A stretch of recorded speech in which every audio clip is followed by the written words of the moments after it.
Assalamualaikum warahmatullahi wabarakatuh. Shalom, salam sejahtera. Om Swastiastu, Namo Buddhaya, salam kebajikan, rahayu. Salam budaya, lestari budayaku. Ngaturaken sugeng dalu. Sugeng pemanggihan wonten ing adicara gelar mocopat Kapanewon Wonosari. Pelayan Pathuk Nglipar Gedang Sari. Dinten menika Kemis Kliwon Surya kaping 21 Agustus kalih selangkung. Mapan ing Balai Kalurahan Gari Kapanewon Wonosari Gunung Kidul. Kanthi tema mocopat kamardikaning bangsa Indonesia. Narasumber Ki Sadipan lan Ki Angger Sukesno kanthi iringan karawitan Omah Seni Tanjung Anom Osta Gunung Kidul. Lan keparang dalu menika sarengan kalian kula Rangga Wijaya. Kula Endah Kartika Sari. Lan keparang adicara wonten dalu menika pun adani dening Dinas Kebudayaan Kundo Kabudayan Kabupaten Gunung Kidul. Saderengipun ngaturaken sugeng dalu dumateng ingkang kinurmatan Bupati Gunung Kidul, ingkang kula hormati Pati Kundo Kabudayan Kabupaten Gunung Kidul sarta jajaranipun, ingkang kula hormati Panewu Kapanewon Wonosari, Pelayan Pathuk Nglipar Gedang Sari, ingkang kula hormati Kapolsek Kapanewon Wonosari, Pelayan Pathuk Nglipar Gedang Sari, dan Ramil Wonosari, Pelayan Pathuk Nglipar Gedang Sari, ingkang kula hormati Dewan Kebudayaan Kabupaten Gunung Kidul, Dewan Kebudayaan Kapanewon Wonosari, Pelayan Pathuk Nglipar Gedang Sari, ingkang kula hormati Lurah Kalurahan Gari sarta Pamong, ingkang kula hormati narasumber mocopat lan sedaya pasarta. Lan semoga Bapak Ibu wonten ing dalu menika handharaken lampahing adicara gelar mocopat Kapanewon Wonosari, Pelayan Pathuk Nglipar Gedang Sari.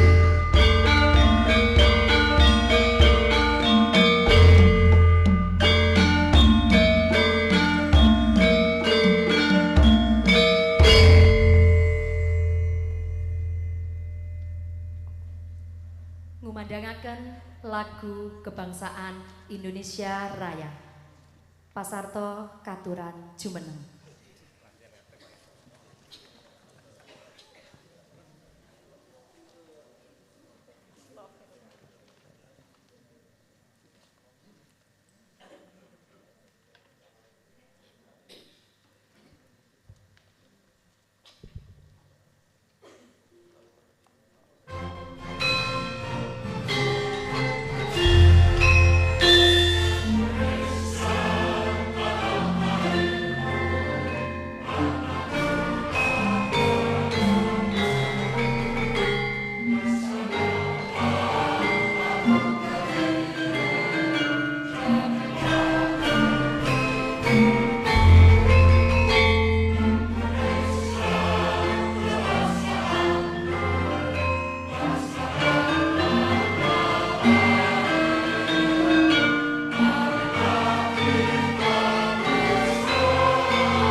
Para lenggah ingkang minulya salajengipun menika badhe katuraken gending pandonga ketawang mijil wedaring tias laras pelok patenem pangripta cakepan Ki Angger Sukisno sumangga.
Salajengipun laporan kegiatan Mocopat Kapanewon Wonosari, pelayan Pathuk Nglipar Gedang Sari, dumateng Bapak Sukasno Esos MM, Kasih Sejarah Permusiuman Dinas Kebudayaan Kabupaten Gunung Kidul kasumanggaaken.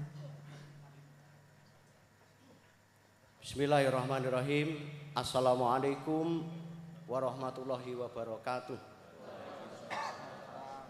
Salam budaya.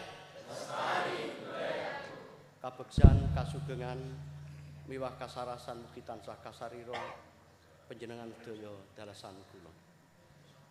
Ingkang minulya Bupati Gunung Kidul ing dalu menika kasarira dening Pati Kundha Kabudayan Gunung Kidul Bapak Khairul Agus Mantara SPMM,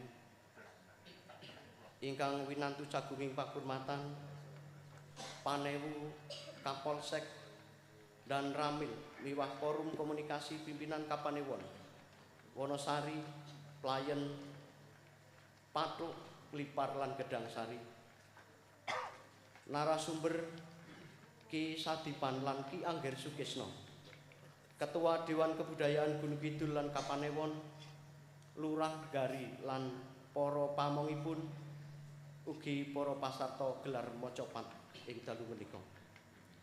Boten kesupen semoga tansah manungku puja miwah pangalembana syukur wonten ngersanipun Gusti ingkang maha welas lan asih nenggih Allah Subhanahu wa taala. Yahwe nugraha lan wilasanipun satemah wonten ing dalu punika saged pinanggih nyawiji wonten ing bali kalurahan Gari kanthi kebak ing karaharjan lan katentreman. Salajengipun nyuwun dipalilah mugi kepareng ngaturaken palapuran tumapaking krida gelar Mocopat ing dalu menika. Krida gelar Mocopat ing dalu menika mujudaken pagelaran tataran ingkang kaping sekawan utawi pungkasan ing taun anggaran 2000 selangkung. Kasengkuyung dening pasarta saking gangsal Kapanewon nenggih Kapanewon Wonosari, pelayan Pathuk Nglipar lan Gedang Sari. Kados panjenengan sedaya uningani bilih tembang Mocopat estunipun minangka gegambaran lan pepiling gesang lan panggesangan titah ing mercapada. Wiwit saking sangkaning dumadi winastan tembang mocopat Masku Mambang miwah mijil ngantos dumugi paraning dumadi kagambaraken dening tembang mocopat megatruh lan pocong. Dipun wastani mocopat awit saking tembung monco ateges 5 utawi gangsal lan pat ateges arpat utawi perkawis bab legena wulu suku taling lan taling tarung ingkang minangka guru lagunipun. Tembang mocopat boten namung winastan tembang utawi lagu utawi hiburan kemawon, nanging mujudaken karya sastra lisan ingkang saestu narik kawigadosan ingkang ngandhut piwucal luhur lan piweling moral ingkang saestu wigatos tumrap kados pundi anggenipun mangun karakter lan sarana kangge sesambetan gesang ing madyaning bebrayan agung. Ing pangajab piwucal ing saklebeting tembang mocopat saged konjem karakter lan nilai-nilai kearifan lokal trep kalian jati diri lan jiwa njugjani. Mila kanthi menika nglestantunaken lan ngrembakakaken tembang mocopat mujudaken tanggel jawab kula panjenengan sesarengan lan mujudaken salah satunggaling kupiya kangge newahaken raos remen lan ngaosi dumateng karya sastra tradisional. Kanthi panyaruwi panjenengan budaya adiluhung menika badhe tetep lestantun lan ngrembaka ing tlatah Kabupaten Gunung Kidul saha ing daerah istimewa Yogyakarta. Krida gelar mocopat ing dalu menika saged kaleksanan awit kasengkuyung dening Prabya Dana Keistimewaan Ngayogyakarta lumantar urusan kebudayaan Kabupaten Gunung Kidul subkegiatan pembinaan dan pengembangan bahasa dan sastra tahun anggaran 2000 selangkung. Boten kesupen ngaturaken sugeng rawuh lan ngaturaken agenging panuwun ingkang tanpa upami dumateng Bupati Gunung Kidul ingkang kasarira dening Pati Gunda Kabudayan Gunung Kidul, para narasumber, Lurah Gari lan para pamongipun, para pasarta lan para pangarsaning sanggar omah seni Tanjung Anom lan parampara ingkang boten saged kapiji-piji awit saking pambiyantunipun satemah krida gelar mocopat menika saged lumampah kanthi rancak lancar tanpa pambengan. Kasawangsulipun sedaya kekirangan bab menapa kemawon mugi diagung kepareng bedah tambah ing samudra pangaksani. Sagung para rawuh ingkang sadudhat kinurmatan mekaten ingkang saged kula aturaken lan saksampunipun dumugi ing titiwanjinipun mugi kepareng Bupati Gunung Kidul utawi ingkang kepareng Hamakili medhar sabda satemah budaya diluhung menika tetep lestantun mliginipun ing Kabupaten Gunung Kidul saha ing daerah istimewa Yogyakarta. Matur nuwun, salam budaya. Assalamualaikum warahmatullahi wabarakatuh.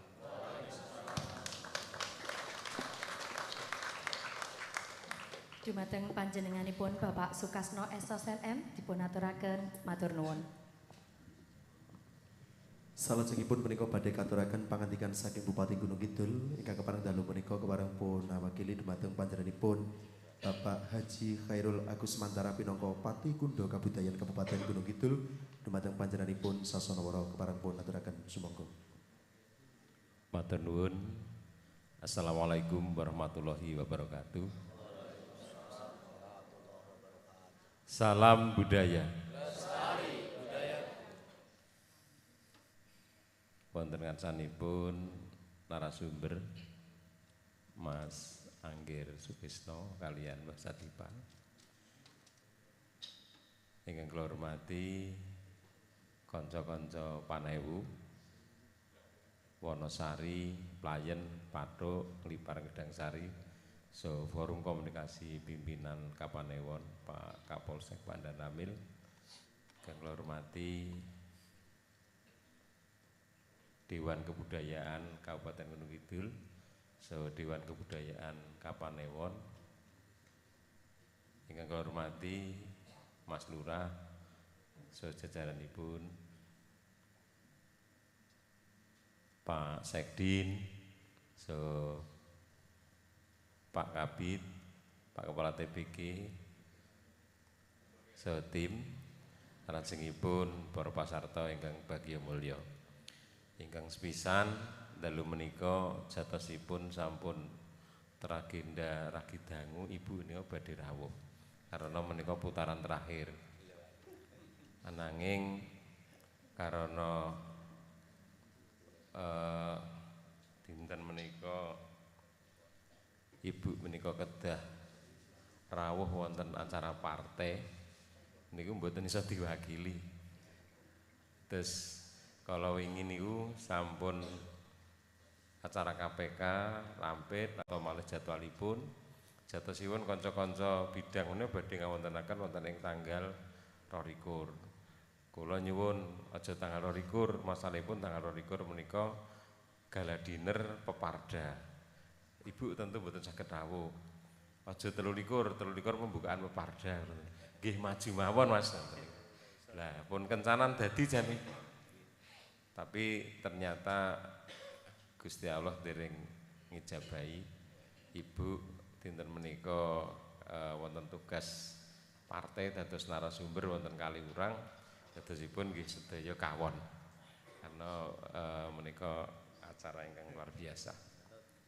Salajengipun dawuh kula Kepala Dinas Kebudayaan supados ngerampetaken jejiban menika mugi-mugi panjenengan sedaya mboten kuciwa awit namung kula ingkang makili. Bapak Ibu ingkang kula hormati, ingkang kula tresnani, dalu menika kanca kula ingkang ngaturaken palaporan rada pinter. Menika kakangipun Anggir Sukesno. Menika Anggir Sukasno. Mila rak anggir rada memper. Trepet. Niku ngagem asma Anggir. Menika anggenipun sinau pun seminggu niku. Di matchingke kalian Mas Anggir ingkang asli. Terus kira rada sae. Kula mboten badhe ngulas ingkang pun ngendikaken kok sae sedaya lajeng menapa nggih macapat menika isinipun mekaten menika. Salah nek kula ngomong narasumber macapat larang lho Mas. Bapak Ibu, mugi-mugi mangke dalu menika kula lan panjenengan saestu saged sesarengan nderek macapat lajeng sak mangke kula nyuwun menawi saged panjenengan dados dutanipun Dinas Kebudayaan. Nek cara sekolahan pas kula ten Dinas Pendidikan riyen mengimbaskan kepada sesama kepada nek cara sekolah sebelahipun. Nah nika monggo mangke karena panjenengan menika duta saking pinten-pinten komunitas, saya saking Kapanewon, saking kelurahan, so lare-lare saking pawiyatan pundi kemawon, bilih mangke saged menika nularaken dhateng panjenengan kali nularaken dhateng kanca-kanca panjenengan. Lan bilih mboten kathah nggih kula matur. Mangke monggo sesarengan kemawon kita macapat lajeng satset menika malam jemuah Mas Anggir pilih wonten ingkang badhe gadah jejiban ageng mungkin ndak dadosaken mboten sae. Pramila mekaten atur kula kathah ingkang mboten lan saestu nyuwun pangapinten lan mugi-mugi Ibu anggenipun ngayahi jejiban tugas wonten Jogja menika saged rampit sae lan saestu kalau wau ugi ngaturaken titip salam dhateng panjenengan sedaya pokoke nyuwun pamit jan gelo ngoten ngendikanipun wong kedahipun sesarengan kalian kita langkung-langkung wonten ngasanipun Pak Lurah ajeng pamer juglo jane niku ning nggih mengke kula jak mriki meneh wonten event sanes Pak wonten tasih wonten event-event sanesipun. Matur nuwun, assalamualaikum warahmatullahi wabarakatuh. Kita ngaturaken ageng matur nuwun dumateng panjenenganipun Bapak Haji Khairul Agus Mantara minangka Pati Kundo Kabupaten Gunung Kidul ingkang sampun paring pangandikan. Salajengipun menika badhe kaaturaken bawa swara panembromo sekar mocopat dandang gula kanyut laras pelok padet 6 pangripta cakepan Ki Sadipan. Bawa swara menika badhe kaaturaken dening Mbak Dino Widyasari saking Kapanewon Wonosari tuwin Bapak Tumijan saking Kapanewon Gedang Sari. Kalajengaken panembromo lumantar gending ketawang suba kastawa laras pelok padet 6 pangripta cakepan Ki Angger Sukisno. Sumangga.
adil makmur warata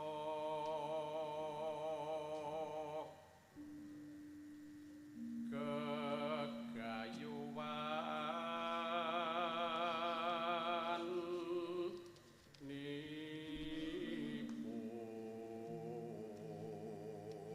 nipun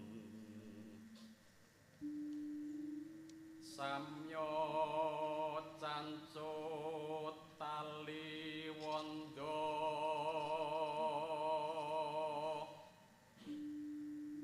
rame gawe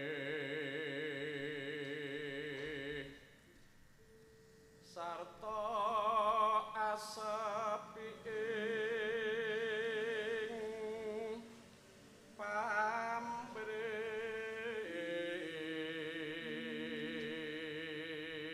pamrih mardika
menika kalawas sampun keparengipun aturaken dening Mbak Dino Widyasari saking Kapanewon Wonosari. Inggih. Lajeng Bapak Tumijan saking Kapanewon Gedang Sari. Salajengipun badhe kaaturaken macapat anak Sekar macapat pocong Laras Lendro Pathet Manyura pangripta cakepan Ki Sadipan. Lan macapat tunggal badhe kaaturaken dening Mas Daneswara Satya Swandaru saking Kapanewon Pelayan. Sumangga.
Salajengipun menika badhe kaaturaken macapat anak Sekar macapat Asmarandana Bawaraga Laras Lendro Pathet Manyura pangripta cakepan Ki Angger Sukesna lan macapat tunggal menika badhe kaaturaken dening Mas Arkan Ataya Ramadan saking Kapanewon Gedang Sari. Sumangga.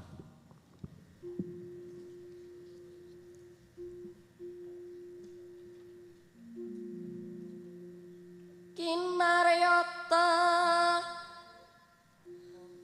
popal kuping nadyan asring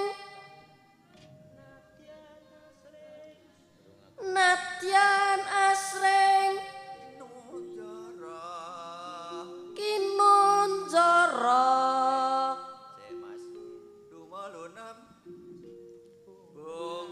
bongkar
Nyuwun keplokipun Bapak Ibu lan sedaya pasarta dalu menika. Kaaturaken matur nuwun dumateng Mas Daneswara Satya Swandaru saking Kapanewon Playen. Lajeng Mas Arkan Ataya Ramadan saking Kapanewon Gedang Sari. Bapak Ibu, para lenggah ingkang kita hormati, salajengipun menika badhe kaaturaken lelagon 45 laras pelok padet 6 anggitanipun Ki Narto Sabdo. Sumangga.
dalu menika Mas Rangga. Leres sangat menika Mbak Sari. Nggih mengeti 18 tahun kamardikan bangsa Indonesia. Leres mekaten lan kepareng mbok menawi genipun Bapak Ibu saderengipun pun lajengaken menika badhe katuraken bawa raos. Inggih. Menika lan kepareng genipun Bapak narasumber bareng wekdal sak cekapipun kepareng kasumanggakenan Bapak Ibu semoga kepareng pun ambali genipun mbok menawi badhe angresepi pasugatan matur nuwun. Pun telas. Oh pun telas, nyuwun jok. Jok napa pripun Pak Mujito? Assalamualaikum warahmatullahi wabarakatuh. Salam sejahtera kemita sami. Salam budaya, lestari budaya. Matur nuwun Pak Bupati.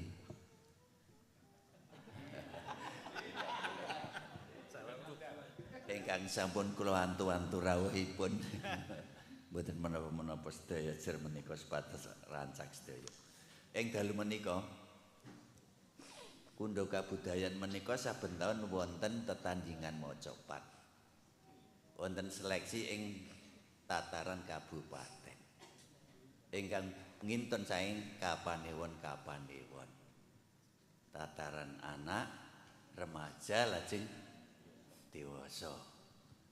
Sampun kalih taun menika kula kelan Mas Anggira dadi ngak Gunung Kidul karep golek jago macapat nang Yojawe kok rada ngrekosui sebabe napa. Monggo punon. Kula suwun menika jangkep sesepuh Dewan Budaya rawuh Kabupaten So Kapanewon. Pak Penewu ugi rawuh. Monggo dipun samektakaken sedaya menawi ngintun dhateng kabupaten ya sing rada wangun. Apa kirang to sampun kirang menapa dinas anggenipun paring kupiya lan biya.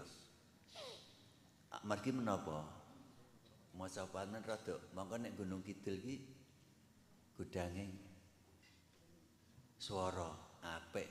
Swara cah kidul kono mesti apik-apik. Nggih. Namung ngingi menika bahasa sastra aksara. Ya menawi dumugi Yoja menika nun sewu Pak Kadin rada anu menika. Radi prihatos menika. Monggo Pak Sangger. Menawi miturut penggalih panjenengan menika dos pundi menika? Perkawis menika.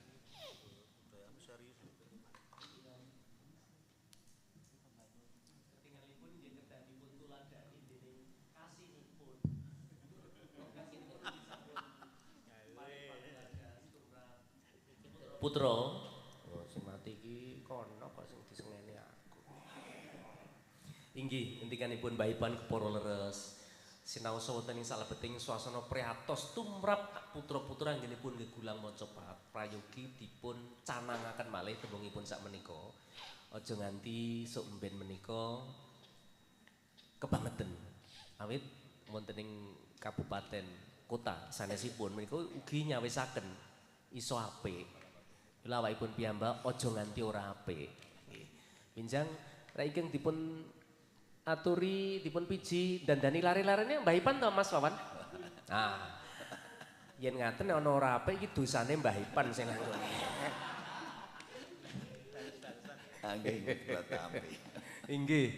Menawi basa lan sastra menika kaleres Pak Anggere Sukasno menika sampun paring patuladan ingkang sae kala wau. Sampun paring conto tawi tulodo kula WA saderengipun Pak Kepala Dinas ngendika kula sampun WA Pak Kasno basanipun sae tidak bertele-tele temungipun wantah sak menika tur cepet jalaran ngriko-ngriki menika ngriko-ngriki mboten mriko lho nek mriko ki merono lho mriki mrene ngriko kalian ngriki tetelo sak menika paring pangandikan menika apike sethithik. Tuladanipun menawi wonten ing mantenan kemawon. Nek mung ora nganggo sambutan ki tamu ki ora bakal nakokke, kejaba nek ora nganggo madang. Mila saya cepet menika prayogi mila caranipun inggih milih tembung-tembung ingkang badhe dipun ginakaken. Supados tetep ginakaken basa Jawi baku, tapi bahasa Jawa yang baku. Menika mugi-mugi saged kangge sangu bincang menawi majeng wonten ing Provinsi Daerah Istimewa Yogyakarta. Ugi maksih wonten ing rerangkening pahargyan dinten kamardikan Republik Indonesia ingkang kaping 8 menika. Awakipun piyambak mliginipun para muda enget perjuanganipun ingkang nalika semanten notohaken jiwa lan raganipun. Kelingan kamardikan, kelingan pahlawan. Kelingan pahlawan, kelingan proklamasi. Mila saperangan kala wau naskahipun cariyos tentang proklamator inggih menika Bung Karno utawi Bapak Soekarno. Mugi-mugi sedaya saged kangge tepa patuladan tumrap para putra ingkang sakmenika jangkahipun tasih wiyar, jangkahipun tasih dawa, mugi tansah tresnani budayanipun piyambak. Ngaten Mbah Ipan matur nuwun. Nggih, matur nuwun, mboten badhe kathah. menika margi malam Jumat. Kalah. Ayo mungkari seduluran. Terus ingkang pungkasan saking kula menika benjang anak putu kula ingkang badhe majeng provinsi saya menika bahasa sastra. Nika tanggal pinten Pak Purnawan ingkang ngurusi menika? Ngayoja Bantul sanesipun Gunung Kidul menika jan sinden-sinden bareng do metu maca patanipun. Nek kula aturken margi menapa sampean ngantos mangke anu tebih sanget kalian sanesipun. Nek mriki menika ya nek Baskara ya ora banget-banget. Nek bab nyuwarani ini Mas Anggir. Ngaten nggih mohon monggo pun samektakaken saking Dewan Budayaan saya menika kabupaten Kapanewon tapi Pak Camat menawi wonten amargi niku program tahunan wonten lajengan saben tahun wonten anak-anak remaja dewasa bahasa sastra aksara menika. Matur nuwun. Assalamualaikum warahmatullahi wabarakatuh. Waalaikumsalam. Salam budaya. Keplok asta Bapak Ibu kagem narasumber dalu menika Ki Sadipan ugi Ki Angger Sukesno lan kepareng salajengipun menika badhe kalajengaken mocopat remaja Sekar mocopat gambuh panglipur laras slendro pathet manyura pangripta cakepan Ki Sadipan lan mocopat tunggal menika badhe kaaturaken dening Mbak Salwa Aulia Laras Latifah saking Kapanewon Nglipar. Sumangga.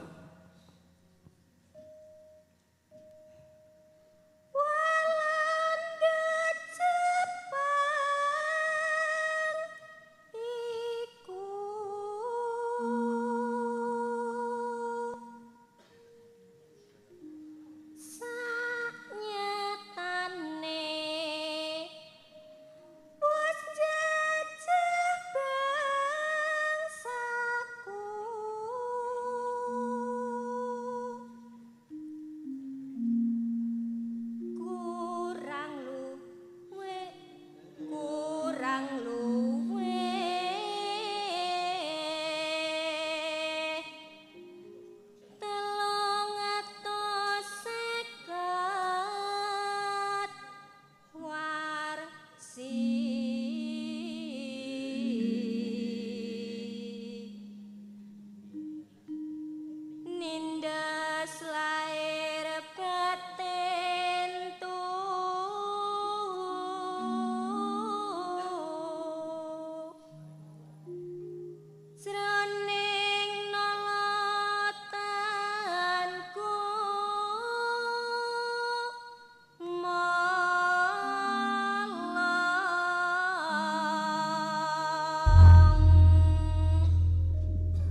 Salajengipun badhe kaaturaken macapat remaja Sekar macapat Durma Rangsang laras pelok patet 6 pangripta cakepan Ki Angger Sukisno lan macapat tunggal badhe kaaturaken dening Mas Erlangga Betran Pasandaru saking Kapanewon Pelayan.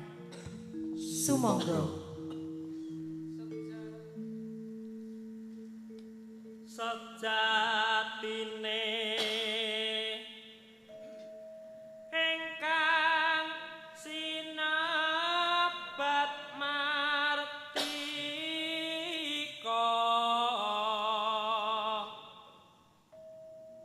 martika samukawis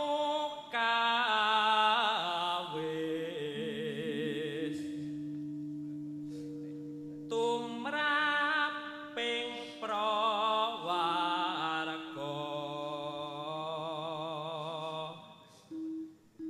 uwal saking sangsara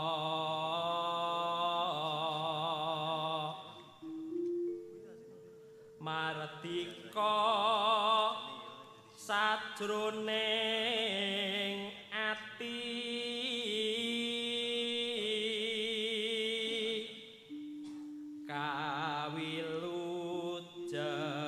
kawilujengan bali lu aja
Niki nyuwun keplok aso menika kagem Mbak Salwa Aulia Laras Latifah saking Kapanewon Lipar.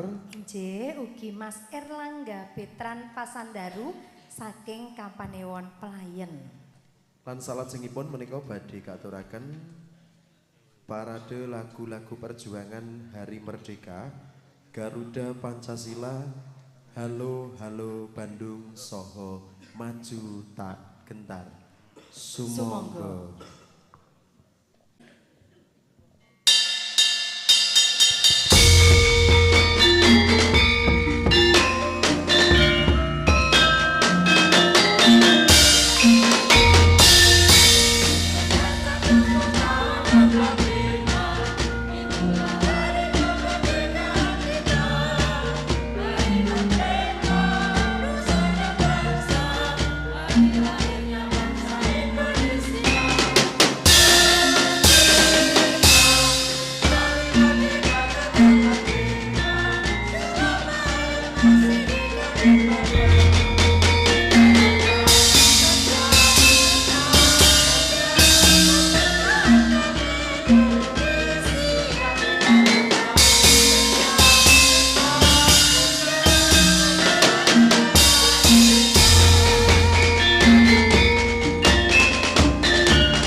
Merdeka!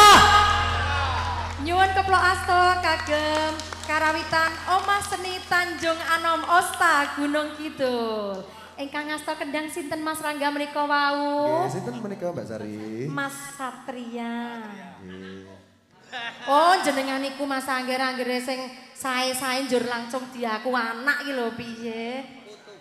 Oh, putuku. Oh, iki yo Mbah Sadipan melu-melu. Nggih, sedaya leres menika. Nggih. Bangane tukaran nek ta? Iya, Mbak Sari. Padudan Pak ora apik, ora becik ngono ya.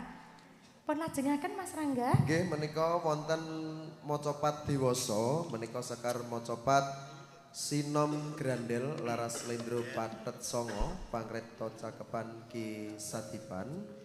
Macapat tunggal menika badhe katuraken dening Ibu Mursinah saking Kapanewon Pathuk Sumangga.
Salajengipun badhe kaaturaken maca padewasa Sekar Mocopat Pangkur Tanjung Anom Laras Pelok Patet Barang Pangripta Cakepan Ki Angger Sukesno lan Mocopat tunggal badhe kaaturaken dening Bapak Mujito saking Kapanewon Wonosari. Sumangga. Kangge gayuh kamaratikan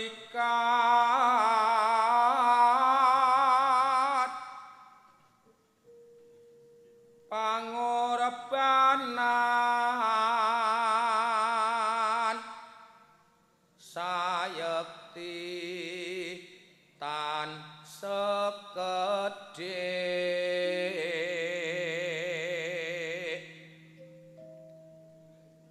mrehwal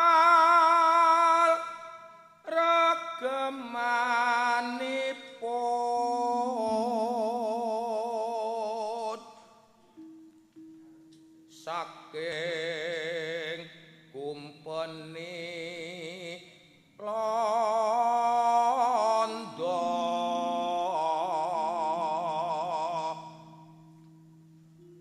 sewu cara kangge ngasoraken mungsuh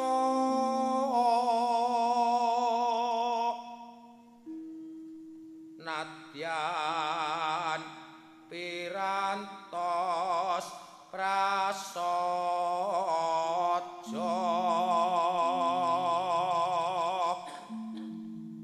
nanging nyata gegilani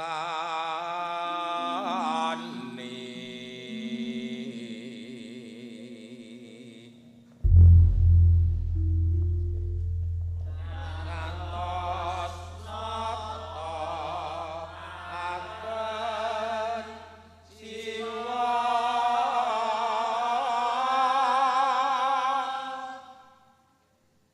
tatan mendha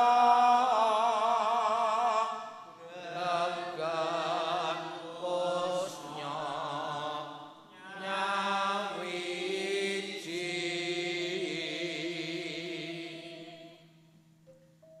raja taruna tan kamun Udu kapisan ira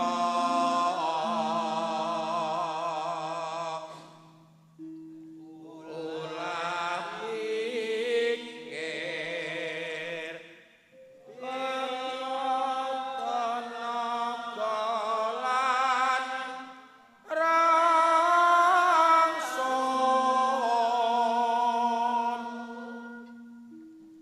nadyan kathah dipun entang kasil ngantos proklamasi.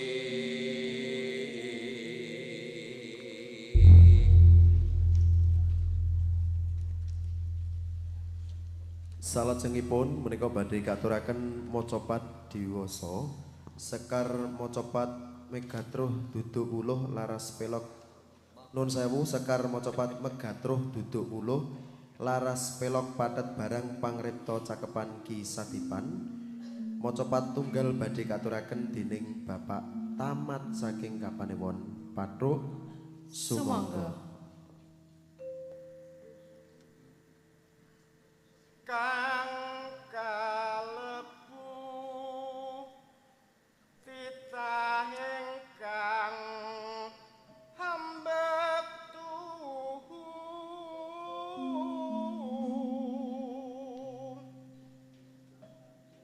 maring piwu lang sejati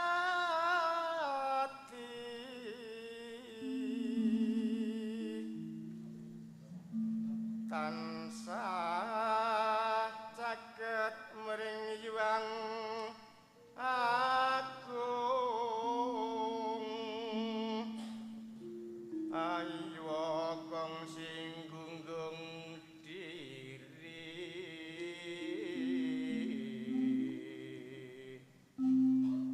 panembah nyodatan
Nyuwun keplok astanipun Bapak Ibu lan matur nuwun dumateng Ibu Mursina saking Kapanewon Pathuk, lajeng Bapak Mujito saking Kapanewon Wonosari lan Bapak Tamat saking Kapanewon Pathuk ingkang sampun ngaturaken macapat dalu menika.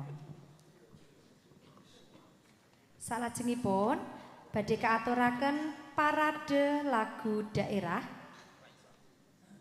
Kampuang nan Jauh di Mato, Sumatera Barat, Ampar-ampar Pisang Kalimantan Selatan, Apuse saking Papua, Tuin Gelang si Patu Gelang saking Sumatera Barat. Sumangga.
bari-bari asa sepiki diurung bari-bari mandalepak mata kayu kekok bengkok dimakan api apinya curupan bengkok dimakan api apinya curupan kan mana batis kutuk bikin TV gawang kan mana batis kutuk bikin TV gawang.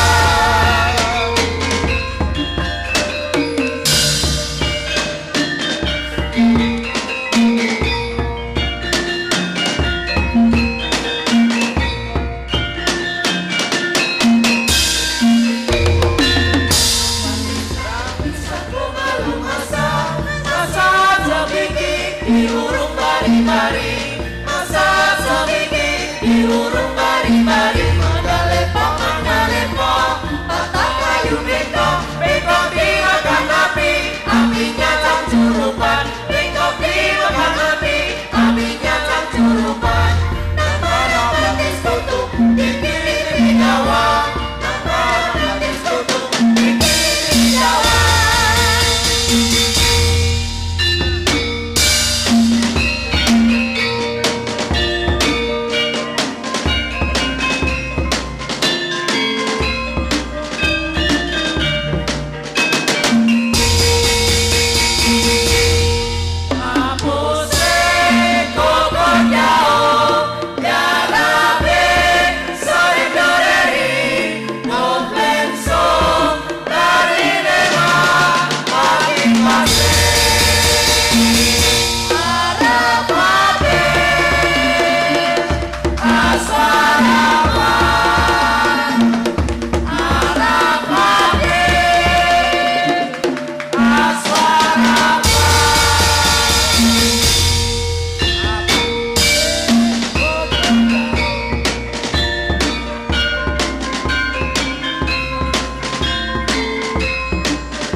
Bapak Ibu sampun paripurna adicara gelar mocopat Kapanewon Wonosari pelayan Pathuk Nglipar Gedang Sari ingkang keparengipun adani dalu menika dinten Kemis Kliwon Surya kaping 21 Agustus 2000 selangkung mapan ing Balai Kalurahan Gari Wonosari Gunung Kidul lan atur panuwun dumateng Dinas Kebudayaan Kundo Kabudayan Kabupaten Gunung Kidul ugi pemerintah Kalurahan Gari Kapanewon Wonosari Kabupaten Gunung Kidul. Ugi ngaturaken ing matur nuwun dumateng sedaya pasarta. Minangka wakil saking Kapanewon Wonosari, pelayan Pathuk Nglipar Gedang Sari ngaturaken ing matur nuwun saking Omah Seni Tanjung Anom utawi Osta Gunung Kidul. Kula Rangga Wijaya Lan kula Endah Kartika Sari ngaturaken genging matur nuwun sugeng pepanggen malih wonten ing sanes wekdal sugeng dalu lan wassalamualaikum warahmatullahi wabarakatuh. Salam budaya, lestari budayaku, merdeka.